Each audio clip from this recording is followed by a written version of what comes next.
చంద్రబాబు నాయుడు గారు మొన్న జరిగినటువంటి అసెంబ్లీ బడ్జెట్ సమావేశాల్లో కూడా ఆయన మాట్లాడుతూ స్టాండ్ మీద కానీ లిక్కర్ మీద కానీ ఉక్కుపాదంతో అనిచేస్తాము, మా ఎమ్మెల్యేలు అది ఎవరో దీంట్లో ఇన్వాల్వ్ కాకూడదు, అది ఇది అని చెప్పేసి చాలా మాటలు మాట్లాడారు.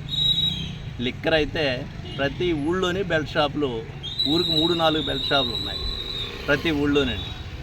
ఎక్కడన్నా ఉంటే చెప్పండి అంటారు. ఏం చెప్పాలి? ఏదో ఒక ఊరు అయితే చెప్తాం, వాళ్ళకి కనపట్టలేదా? వాళ్ళ ఎమ్మెల్యేలే నడిపిస్తుంటే బెల్ట్ షాపులు, ప్రతి బ్రాందీ షాపులోని ఎమ్మెల్యేలు పావడా ఓటా వస్తేనే లైసెన్స్లు ఇవ్వడం అనేటువంటిది జరిగిందని చెప్పారు.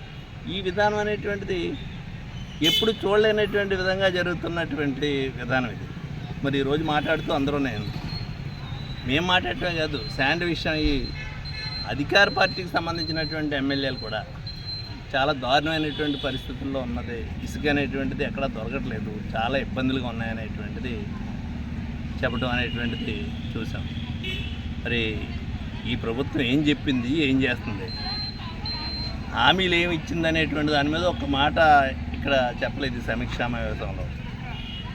మరి సూపర్ సిక్స్ అనేటువంటిది ఏదైతే చెప్పారో, సూపర్ సిక్స్ కాదు, సూపర్ చీటింగ్, అది అట్టర్ ఫ్లాప్ కింద చేశారు. కేవలం అధికారంలోకి రావటం కోసమే మీరు ఆ మాయమాటలు చెప్పి అధికారంలోకి వచ్చారు. అధికారంలోకి వచ్చిన తర్వాత అతని నిజస్వరూపం ఏంటి అనేటువంటిది బయటపడుతుంది. వీళ్ళకి చాలా అన్యాయం, ప్రజలు తీవ్రంగా వ్యతిరేకిస్తున్నారు. ఇప్పటి వరకు ₹1 కూడా ప్రభుత్వం నుంచి ఎవరికి సహాయం అందలేదు. గ్యాస్ సిలిండర్లు అన్నారు, ఈ సంవత్సరంలో 1 సిలిండర్ ఇచ్చారు మార్చి వరకునే. అంటే ఇంచుమించు ఈ సంవత్సరం అంతా 1 సిలిండర్ ఇచ్చినట్టే. ప్రభుత్వం ఏర్పడి జూన్ నెలలో వచ్చినట్టుంది, జూన్ 4వ తారీఖుని.